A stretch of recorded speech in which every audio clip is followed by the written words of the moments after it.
Okay, everybody, I'm back with another part of my project with the Bricklin. Um, the doors, they're constructed really, nice, but there's some areas of improvement a lot of people don't realize. But there's a little bracket inside this thing that I've been told that the Spotwelds weren't very good from the factory, so you have to take it apart, drill them out, grind it down, and then reclamp it and add some more holes to it to add strength to this door. Well, there's also another area that I like to address is the forward part of the door, and I'll show it to you here in a minute. But I'm going to add just a little piece of metal in there just to give it, just to allow it not to twist or move around, because these are, fiberglass panels that have acrylic on them. And you really don't want it moving around at all, but I'll show you what I'm doing. Maybe someone else might want to do it or whatever.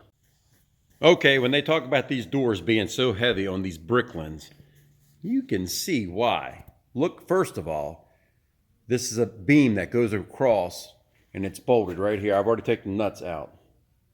And then you got nuts right here. Well, you take it off and you can see why there's so much weight hanging above the door, why the doors, do what they do. So let's pull this off. And here's the door exposed. Here's the door exposed with nothing, with the I-beam out of it. Then you've got a track. All right, let's see here. Then you've got this track, this system here. You can see where the weather stripping goes up in the channel, and that's where your window comes up. But someone's prepped this door, but the skin wasn't glued down very good, so I'm gonna re-glue the skin, and I'm gonna reinforce some areas that I think Bricklin probably should have done, but they didn't. And here's the wiring for the solenoid. You can see the plug. It was burnt up. The little pigtail goes inside that hole right there.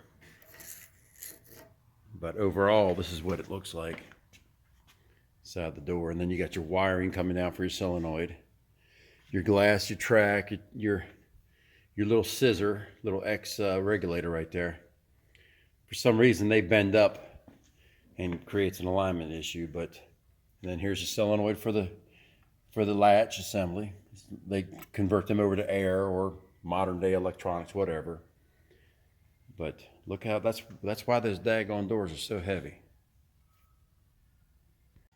Okay, here's the door. And let me remind everybody, these are Gullwing doors. They open up on hinges at the top up in here. Okay? So this upper panel is double walled. In some areas it's triple walled, but the strength of this door really is right here. This bracket right there. Okay? So when the upper panel's bolted, right here you can see where the hinges would bolt, and this thing goes to be picked up. I'll show you up on the car. See how it's opened up? Now you got your hinges, and all this outer weight right here on this door is hinged right here,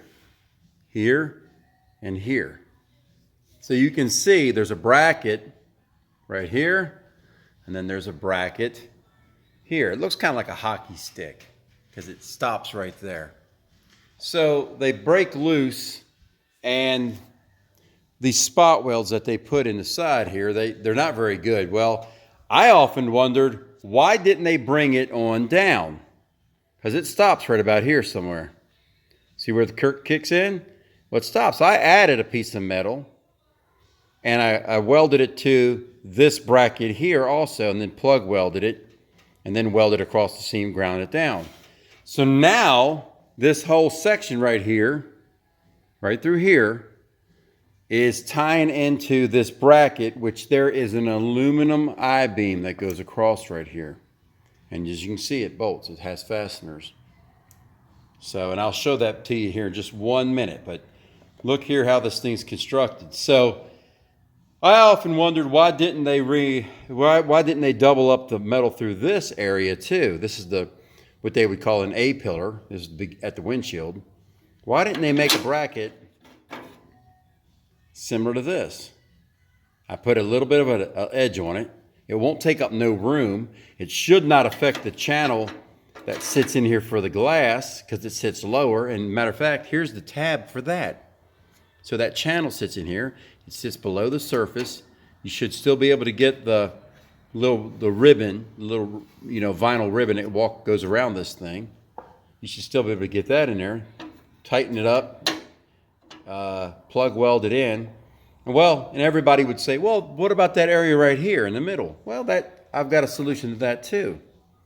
Take this, and I've made another piece. Slide it in there. Let it overlap this right here. Not overlap, but butt up against it. Slide that down. Tie it in right there. Then weld the two seams together. And if you want, you can put a little weld right down in here and grind it down, keep it. But you got to be careful because you're only dealing with the thickness of this tab. You really don't want to take up any more space because there's a channel, and I will show that as well. Okay, so I got the trim. I'll show you the window channel. This is what the window channel looks like. I'm gonna lay it on the door. All right, so this window channel will go up inside this thing. As you can see, it attaches inside. See how it ends right here? And it has a fastener up in here that screws to the outside of the door. And then it got a tab right here that attaches to it. And then a couple tabs here, another tab here. And then it comes down and fastens inside the door. All right, now once that channel's in, let me give you a bird's eye view right here. All right. So once that channel's in, this I-beam, aluminum I-beam, bolts in place too. And it bolts and then bolts right there. See the tabs? Right there, and then that'll bolt in. All right, and then your mirror bolts to the outside of the car. Well, now you can start to see why I thought it was a better idea to attach this piece right in here to this bracket. Because this bracket right here supports all the way across and then allows the front end of the door to suspend itself out. So that's why I'm going the extra mile and going to weld this stuff in and weld a plate in behind that channel. That way when when the door's open, all the weight from the door, it makes sense to have just a little bit more rigidity. Now here's the hiccup. These doors, look up there. That door weighs fully loaded with regulator, window, everything. It weighs just under 100 pounds. They are extremely heavy. So there's a lot riding on the corner right here at the corner of the doors, right here and here. So in other words, right here and here, there is a lot of weight that it's got to suspend. Let me come around the backside here. Now I'm on the top looking down. And you can see the hinge area. And then the outer skin glues to this lip right here. And there's a special epoxy for that, and you have to use to glue it. And Big H has been instrumental in telling me some of the quirks about these doors and what to use. They're phenomenal guys in the Bricklin world. But as you can see the door, that's what it would look like. And I had to put the regulators and all that stuff back in. Okay, so I've got my plates made, welded in, ground down. I didn't get crazy right here. I just stiffened up the edge where it rolls just to reinforce it from being twisted or just getting out of shape. That little corner adds a lot of strength, you'd be surprised. And of course fixed all that. And I did the hockey stick. All right. Just remember, I added a piece right here right in this cavity right here, and I plug welded it. I can show you from the other side. All right, as you can see, plug welded it up. I got to grind that side. That's not pretty yet. But if you look inside these doors, they're metal, so they do rust. I recommend getting all the scale off inside these doors and using some kind of chassis saver or Pour 15, something that you paint over top of rust, and then it just locks it in so it won't rust back. If it were me, I would do all the way up to the very edge, maybe a little slightly in, but you got to leave bare metal for the glue for the door. You have to. But this channel right here, no glue gets in this channel. You want to make sure you paint whatever you use for inside this channel, inside this door frame. You want to make sure you paint inside this channel right up to the point where it makes contact with the skin.